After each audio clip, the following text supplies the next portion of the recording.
믿음으로 살아가는 그런 성도의 삶은 어떠한 삶일까요? 음, 어린 시절에는 제가 인생에 대해서 뭐 그렇게 생각해 보지도 않았습니다.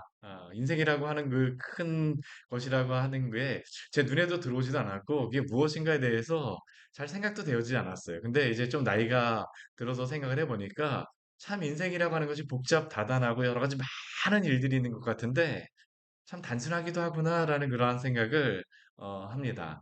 오늘 시편 그 95편의 말씀은 어찌 보면 믿음으로 살아가는 그 성도의 삶이 무엇인가라는 것을 짧은 11절의 그러한 말씀이지만 그 가운데에 우리에게 전해주고 있는 말씀입니다.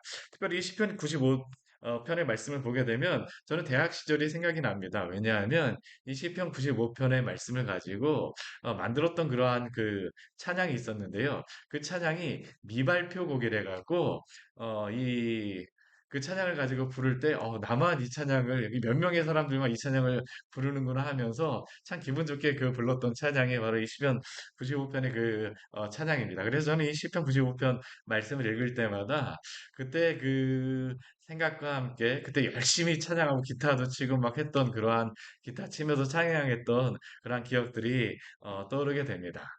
오늘 시편 95편 말씀을 보게 되면 두 가지의 삶을 우리의 모습을 우리에게 보여주고 있습니다. 첫 번째는 하나님을 찬양하며 경배하며 살아가는 삶. 그리고 또 한 그 삶은 반대편에 있는 삶이죠. 하나님께 날마다 불평하고 원망하며 시험하고 여러 가지 많은 그러한 것들, 문제를 가지고 살아가는 그러한 삶. 이것이 95편 7절의 말씀을 중심으로 해서 이게 딱 접혀지는 말씀이 오늘 시편 95편의 말씀입니다. 먼저 우리가 하나님 앞에서 찬양하며 경배하는 삶은 무엇일까요? 오늘 1절 말씀 보게 되면 우리에게 이렇게 명령을 합니다. 우리 같이 한번 읽어볼까요? 오라 우리가 여호와께 노래하며 우리의 구원을 향하여 즐거이 외치자. 오라 우리가 여호와께 노래하며 우리의 구원의 반석을 향하여 즐거이 외치자. 꼭 방송하는 것 같습니다. 오라, 오라, 모이라. 지금 얘기하는 겁니다. 다 모여라. 해서 무엇을 하자는 겁니까? 하나님을 찬양하며 경배하며 예배하자. 이 찬양 인도를 하게 되면 이게 탁 느껴집니다. 막 찬양 인도를 그 준비 찬양 하게 되면 기타를 치면서 하게 되면 막 흥성흥성 뭐 흩어졌던 사람들도 찬양을 시작하게 되면 예배 시간이 되고 찬양을 시작하게 되면 사람들이 서서히 모입니다. 이게 뭐 오라라고 부를 필요도 없습니다. 찬양을 하면서 이게 모이는 것이죠. 오라 우리가 여호와께 노래하며 우리의 구원의 반석을 향하여 즐거이 외치자. 성도들에게 기쁨이 무엇입니까? 예수 그리스도를 믿고 변화된 그러한 성도들에게는 독특한 즐거움이 있죠. 하나님을 찬양하면 찬양할수록 즐겁습니다. 예수님을 믿기 전에는 주변의 사람들이 나를 찬양해주고 나만 이렇게 막 우러러 봐주고 나만 이렇게 보아줘야지 즐겁습니다. 근데 예수님을 믿고 거듭난 그러한 성도들이 기쁨을 아는 성도들에게는 독특한 즐거움이 뭐냐 하면 주님을 찬양하는 게 즐겁습니다. 내가 찬양받고 나를 막 칭찬해 주는 게 즐거운 것보다는 주님을 찬양하며 기뻐하며 높이는 것이 얼마나 즐거운지 모릅니다. 함께 모여서 주님을 예배하는 즐거움. 오라 우리가 여호와를 노래하며 이 즐거움을 알기 때문에 어떻습니까? 모이라는 겁니다. 모여서 찬양하며 모여서 예배하면 더 즐겁습니다. 한 명이 예배 찬양하는 것보다 두 명이 찬양하면 더 즐겁고요. 세 명이 찬양하면 더 즐겁습니다. 네 명이 찬양하면 더 즐겁습니다. 만약 이 안에서 화음을 넣을 수 있는 사람이 나온다면 어떡할까요? 웅장해집니다.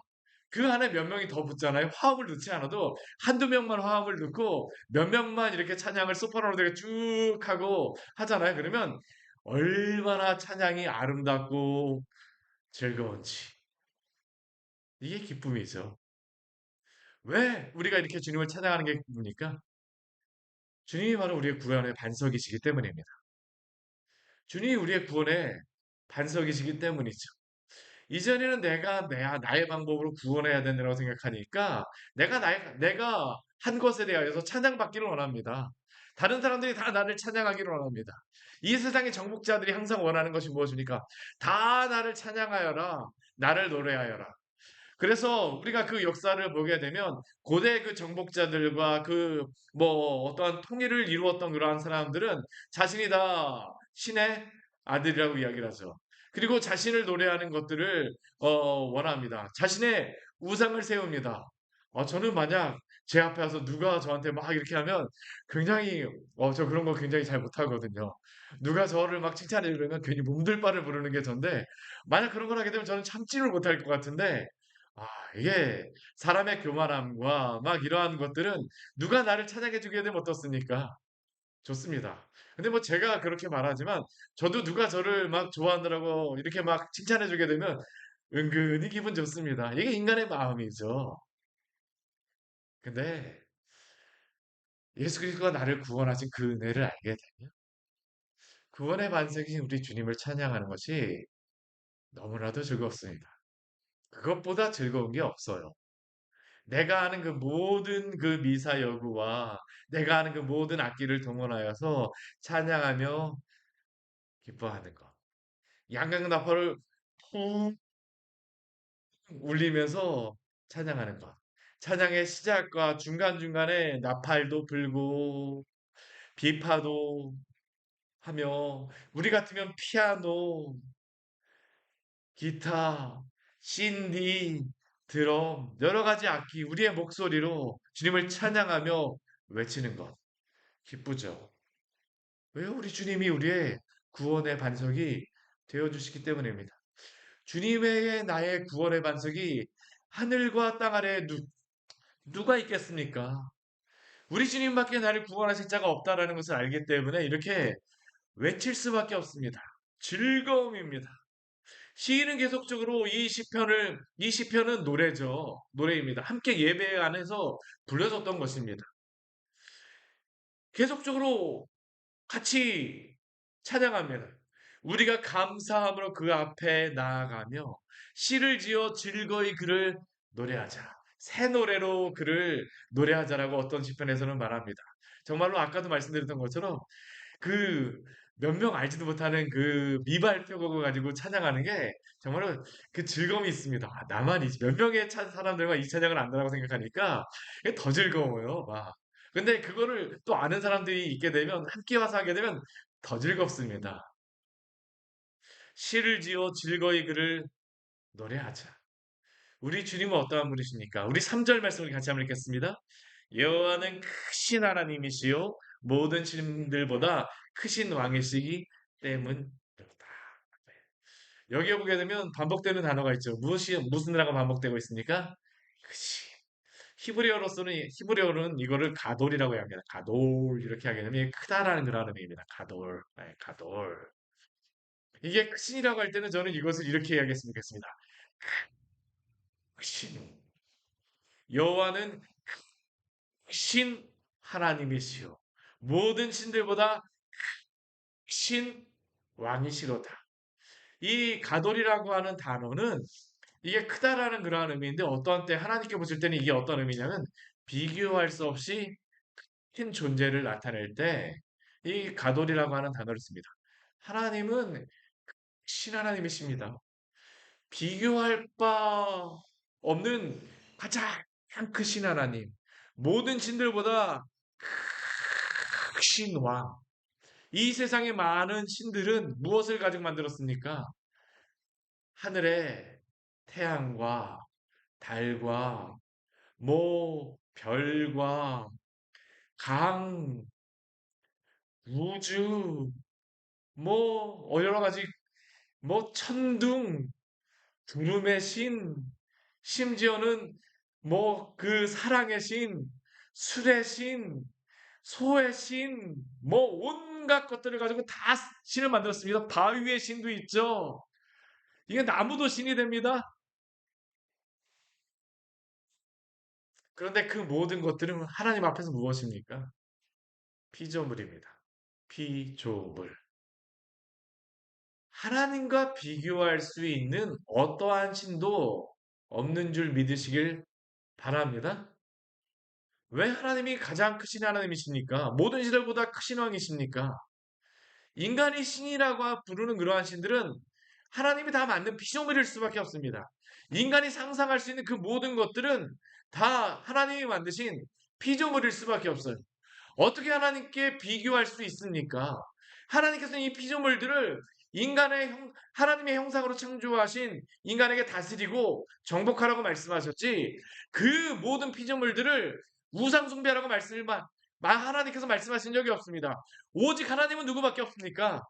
하나님밖에 없습니다. 이 세상 모든 피조물은 인간의 모습을 보고 하나님의 형상을 찬양해야 됩니다. 인간의 형상을 보면서 하나님의 그 영광을 바라보아야 합니다. 이게 바로 하나님이 창조하신 질서죠. 인간에게 맡겨주신 그래서 유일한 가장 중요한 할 일이 무엇입니까? 하나님을 예배하는 것입니다. 하나님을 찬양하는 것입니다. 하나님을 경배하는 것입니다. 왜 예배가 우리가 목숨을 걸고 해야 된다고 이야기합니까? 그럴 수밖에 없습니다. 왜냐하면 하나님이 우리의 가장 크신 하나님이시라는 것을 고백하는 자리가 바로 이 예배 자리이기 때문입니다. 예배 자리에서 우리는 하나님을 찬양하죠. 경배하죠. 하나님께 기도하죠.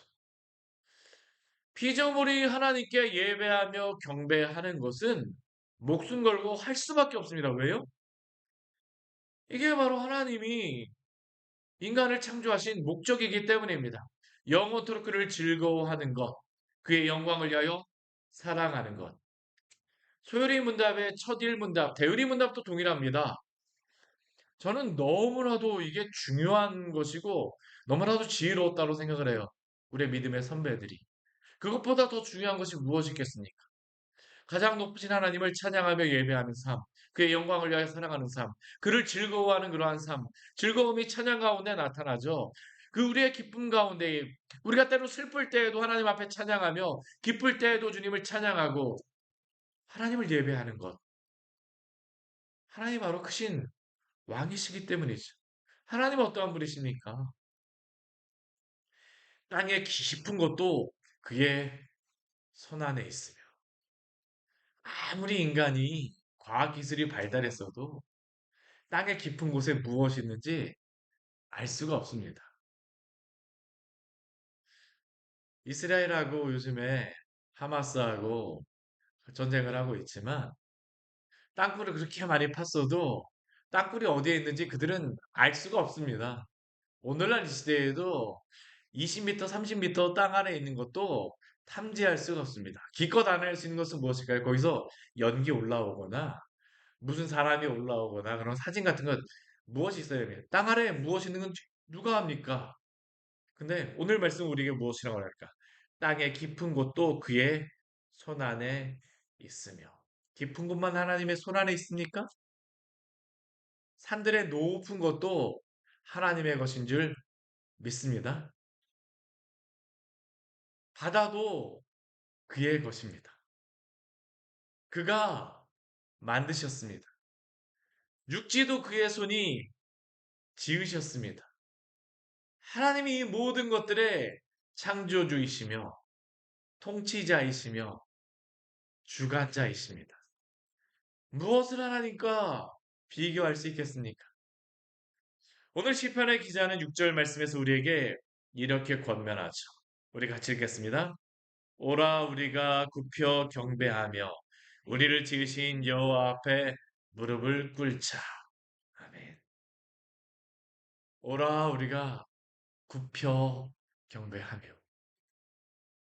우리를 지으신 여호와 앞에 무릎을 꿇자. 제가 그 총신의 그 공부를 할 때 그 시편의 제목들을 이게 어떤 시편이 무슨 내용인가를 적어도 이게 어느 정도는 이해를 알고 있어야 됩니다. 근데 여기에 어, 제목을 뭐로다 제가 해놨었냐면 프로라고 해놨습니다. 프로. 예. 왜 그랬었냐면 꿀차. 예. 구표 경배하자 그래갖고 프로 95편 해갖고 구하면서 프로 이렇게 제목을 붙여놨었는데요. 하나님 앞에 우리가 이렇게 꿇어 경배해야 된다는 것이죠. 하나님만이 우리의 경배를 받으시기 합당하신 분이십니다. 우리는 어떠한 존재입니까? 하나님 앞에서. 우리 7절 말씀에서 우리에게 이렇게 말씀하죠. 우리 같이 한번 읽겠습니다. 그는 우리의 하나님이시요 우리는 그가 기르시는 백성이며 그의 손이 돌보시는 양이기 때문이라. 아멘. 그는 우리의 어떤 분이십니까? 하나님이십니다. 하나님만이 우리의 참된 하나님이십니다. 하나님만이 우리의 참된 하나님이세요. 보통은 엘이라고 하는 단어가 이 신이라고 하는 단어인데 이 신이라고 하는 단어는 사실은 이 히브리어 이 시대는 그냥 보통 명사로서도 쓰이기도 합니다. 우리 영어에서 갓이라고 할 때 소문자 갓을 그냥 신이라고 하잖아요. 그것처럼 이 엘이라고 하는 그러한 단어는 그냥 신입니다. 근데 그는 우리의 하나님이시요라는 이 고백은 하나님만이 여호와 하나님만이 우리의 참 하나님이시다. 참 신이시다라는 그러한 고백입니다. 그만이 우리의 유일한 하나님이십니다. 하나님만이 우리의 유일한 하나님이십니다. 이게 우리의 신앙 고백이죠. 하나님만이 우리의 하나님이신 줄 믿습니다. 우리는 하나님 앞에 어떠한 자들입니까? 우리는 그가 기르시는 백성이며 그의 손이 돌보시는 양이기 때문이라. 하나님은 하나님이시지만 또한 하나님은 우리에게 또한 무엇이 되어 주신다는 겁니까? 목자가 되어 주신다는 겁니다. 하나님은 결코 우리를 모른 척하지 않으세요. 우리가 시험 들 때가 언제입니까? 하나님이 나에 대해서 잘 모른 척 하시는 것 같아. 하나님이 나에 대해서 관심 없으신 것 같아. 아니요. 하나님은 그 순간에서도 우리를 지켜보고 계십니다. 그거를 철저하게 증명해 주는 말씀이 어떤 말씀이었을까요? 저는 욥기라고 생각을 합니다. 욥이 하나님의 말씀을 하나님께 아무리 이야기해도 욥이 하나님이 아무것도 듣지 않는 것 같죠? 근데 하나님 어떠셨습니까? 다 듣고 계셨습니다. 관심이 없으신 것 같은데요. 아니요. 하나님은 다 알고 계십니다. 그걸 요즘 말로는 뭐 츤데레라고 이야기하나요? 하나님께서는 관심이 없으신 것 같지만 모든 걸 다 알고 계시고 다 관심을 기울이고 있어요. 사실 하나님은 츤데레가 아닙니다. 얼마나 세심하게 우리에 대해서 관심을 가지고 얼마나 잘 알고 계시는지 소리만 들고도 다 합니다. 우리가 자녀들 키우게 되면 어떻습니까? 멀리에서 아프게 되면 정말 제가 저희 딸들 키우면서 100명이 있어도 1000명이 있어도 큰 딸인지 작은 딸인지 누가 소리를 지르는지 조금만 소리 들려도 다 합니다. 그걸 모르는 부모가 어디 있습니까? 목동도 그렇습니다. 내 양인지 남의 양인지 다 합니다. 하나님 우리의 목자가 되어십니다. 우리는 그의 기르시는 백성이요. 그의 손이 돌보시는 양입니다. 돌보고 기르신다라고 하는 것은 여기에 사랑이 들어간 그러한 단어죠. 기르고 돌본다라고 하는 것은 주님의 사랑이 있다라는 겁니다. 이 안에. 그냥 하나님이 그냥 내버려 두지 않으세요. 유럽의 그 기독교가 이렇게 철저하게 무너진 이유 중에 하나가 뭐냐면 이신론이라고 하는 잘못된 철학이 들어왔습니다. 이단 사상이죠. 하나님 우리를 창조하시고 그냥 내버려 두셨다. 시계를 만드시고 그냥 내버려 두신 것처럼 하나님 우리에게 아무런 관심이 없으시다. 아니요. 하나님은 오늘도 우리를 기르시며 우리를 돌보시는 하나님이신 줄 믿으시기 바랍니다. 하나님이 이렇게 돌보셨던 그러한 때가 증명하셨던 때가 언제일까요? 광야의 그러한 시절이었습니다. 근데 오늘 이 말씀을 하면서 우리 7절 그 후반절 말씀에 오게 되면 이렇게 말씀하고 있어요. 너희가 오늘 그의 음성을 듣거든. 우리는 이러한 생각을 할 때가 있습니다. 하나님이 나를 관심이 없으신 것 같을 때, 하나님이 나에게 음성을 한 번만 들려주셨으면, 하나님이 나에게 어떤 기적을 베풀어 주셨으면, 하나님이 나에게 꿈에라도 한번 나타나셨으면, 하나님이 무엇을 특별한 계시를 나에게 들려주셨으면, 하나님의 어떤 기적적인 것들로서 나에게 무엇을 베풀어 주셨으면, 그런데 하나님이 가장 기적적인 것으로서 날마다 베풀어 주셨던 때가 언제입니까? 이스라엘의 광야의 그러한 시대입니다. 40년 동안 하나님께서는 제가 뭐 종종 말씀드리지만 날마다 새벽 배송으로 그들을 먹이셨습니다. 만나를 하루도 빠져 물론 주일날은 안 보내주셨습니다. 안식일날은 보내주지 않으셨습니다. 그 이틀치 먹을 것 한 번도 빠지지 않고 날마다 새벽 배송으로 날마다 그 앞에서는 반석에서 물이 흐릅니다. 근데 이스라엘 백성들의 40년간의 삶은 무엇이었습니까? 하루만 하나님이 조금 뭐 응답해 주지 않는 것 같으면 응답해 주지 않는 게 아니고요. 그날도 하늘에 보게 되면 낮에는 구름 기둥으로 밤에는 불 기둥으로 날마다 하나님이 은혜를 베풀어 주셨습니다. 근데 이스라엘 백성 어떻습니까?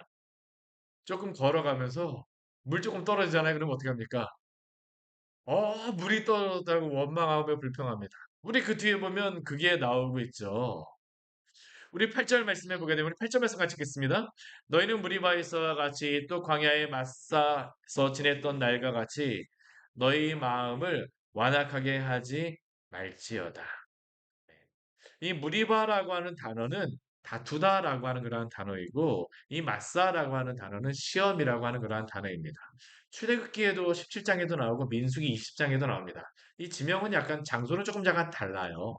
근데 의미를 가지고 이렇게 장소를 부르는 겁니다. 아, 뭐 여기 이 무리바와 마사에서 이곳이 공통적으로 일어났던 것이 무엇이냐면 이스라엘 백성들이 물이 없을 때입니다.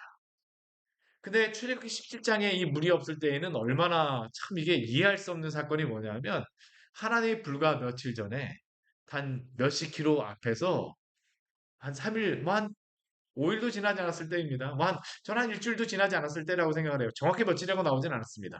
그런데 그때 어떤 일이 있었었냐면 홍해를 가르셨습니다. 물을 가르시는 하나님, 바다의 창조주, 다스리는 분. 그런데 내가 가지고 있는 가죽 부대에 물이 떨어지자 이스라엘 백성들은 하나님을 원망하기 시작합니다. 하나님이 물을 주시면 하나님이시요. 물을 주시지 않으면 하나님이 계시지 않다라고 이야기를 합니다. 이게 바로 하나님을 시험하고 조사하는 것. 무리바와 마사의 의입니다. 모세와 다툽니다. 하나님과 다투었어요. 하나님을 시험하였죠. 이것을 주시면 하나님이 살아계신 것을, 하나님이 계신 것을 믿겠지만 주시지 않으면 저 하나님 안 믿을 거라니까요. 이게 이스라엘 백성들의 시험이었습니다. 기적이 없습니까?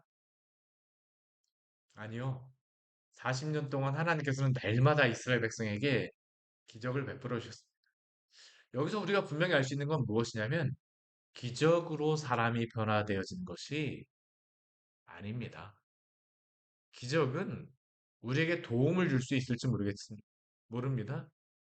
그런데 예수 그리스도를 믿고 본질이 변화되어지지 않는다라고 하게 되면 기적 자체가 우리를 변화시키지 못합니다.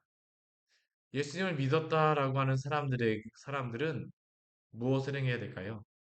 오늘도 순종함으로 살아가야 될 줄 믿습니다. 우리의 신앙을 무엇으로 우리가 볼 수 있습니까? 물이 없는 때에도 하나님이 물을 주실 것을 믿는 것입니다. 먹을 것이 없을 때에도 먹을 것을 베풀어 줄 것을 믿는 것입니다. 그렇다 해서 우리가 가만히 있으라고 제가 말씀드리는 것은 아니에요. 우리는 또 열심히 우물을 파기도 하고 열심히 일도 해야 됩니다. 우리에게 맡겨진 일들을 잘 감당해야 되죠. 근데 그 일을 행하면서 기도하십시오. 주님, 제가 오늘 여기서 우물 파는 일이 쓸데없는 일이 되지 않도록 주여 기억하여 주시옵소서.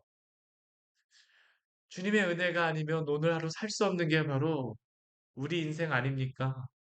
주님 앞에 기도하시기를 바랍니다. 하나님을 인정하십시오. 기적이 없는 것이 아닙니다. 하나님이 함께 하시지 않는 것이 아닙니다. 문제는 무엇입니까? 하나님이 함께 계시지 않는 것이 아니라 내가 눈을 감고 귀를 막고 있는 것입니다. 오늘도 하나님께서는 말씀하십니다. 우리 7절 말씀에서 무엇이라고요? 너희가 오늘 그의 음성을 듣거든. 오늘도 하나님께서는 우리에게 말씀하십니다. 무엇으로 말씀하실까요? 성경 66권을 통하여서 하나님은 오늘도 말씀하시는 줄 믿으시기 바랍니다. 살아계신 하나님께서 아브라함에게, 이삭에게, 야곱에게 살아계셔서 말씀하셨던 그 하나님의 말씀은 오늘도 변하지 않고 신실하신 하나님과 같이 그 말씀으로써 오늘도 우리와 함께 하십니다. 오늘도 그의 말씀을 듣거든 그 마음을 완악하게 하지 마십시오. 우리가 불순종하면서 살아간다고 하게 되면 우리 11절 말씀 우리에게 굉장히 경고하시죠. 우리 10절 11절 말씀 같이 읽겠습니다. 내가 40년 동안 그 세대로 말미암아 근심하여 이르기를 그들의 마음이 미혹된 백성이라 내 길을 알지 못한다 하였도다. 그러므로 내가 노하여 맹세하기를 그들은 내 안식에 들어오지 못하리라 하였도다. 아멘. 우리가 순종함으로 구원받지 않습니다. 그러나 구원받은 성도에게는 반드시 순종함의 열매가 나타날 수밖에 없습니다. 왜냐하면 구원받고 변화되었기 때문입니다. 저는 오늘 말씀, 아까 설교 시작하면서도 말씀드렸지만, 우리의 인생, 믿음의 삶에 대해서 말씀해 주신다고 생각을 합니다. 하나님 오늘도 말씀하십니다. 그 믿음의 삶 가운데 우리는 두 가지의 길이 있습니다. 하나님의 음성을 듣고 하나님의 기르시는 양으로 그의 말씀을 따라 순종하며 그 뒤를 따라가든지 아니면 오늘도 불순종하며 귀를 막고 눈을 감고 여기저기 가든지. 물론 하나님이 택하신 그러한 백성들은 사망의 음침한 골짜기로 다닌다 할지라도 붙잡아 주실 것입니다. 붙들어 가실 것입니다. 그러나 주님 뒤를 따라서 우리가 자발적으로 순종하며 살아가는 것이 가장 행복합니다. 오늘도 이 복된 삶 사시기를 축원합니다. 같이 기도하도록 하겠습니다. 하나님 아버지 오늘 말씀을 통해서 우리에게 귀한 은혜를 주니 감사를 드립니다. 우리가 믿음으로 살아가는 그 삶은 그냥 아무것도 없는 그러한 삶이 아니라 우리가 스스로에서 최면을 걸거나 우리가 스스로 마음속에 다짐하고 결심하면서 살아가는 삶이 아니라 오늘도 살아계셔서 역사하시는 그 하나님, 오늘도 우리와 함께 하시는 우리 주님과 동행하는 삶이요. 우리 주의 말씀을 따라 그의 음성을 따라 당신의 성경의 말씀을 따라 당신께 기도하며 당신의 그 은혜를 따라 살아가는 삶인 줄 믿습니다. 때는 우리가 여러 가지로 하나님 아버지 근심하며 낙심한다 할지라도 그 순간 가운데 주의 말씀 부여잡게 하여 주시고 어제 빌립보서 말씀에 보았던 것과 같이 우리가 당신 앞에 기도하며 나아갈 때 살아계신 하나님 앞에 기도하며 나아갈 때 우리의 마음과 생각을 지키시고 우리에게 평안을 허락하소서. 우리 귀한 성도들을 주님 붙잡아 주시고 그 순간순간마다 당신의 베푸시는 그 은혜를 누리게 하여 주시옵소서. 당신이 우리의 목자가 되어 주시고 하나님이 되어 주시고 아버지가 되어 주시고 우리의 구원의 반석이시요 우리의 참된 여호와 하나님이 되어 주셔서 감사합니다. 예수님 이름으로 기도드립니다. 아멘. 오늘 말씀 같이 기억하시면서 기도하며 나가도록 하겠습니다.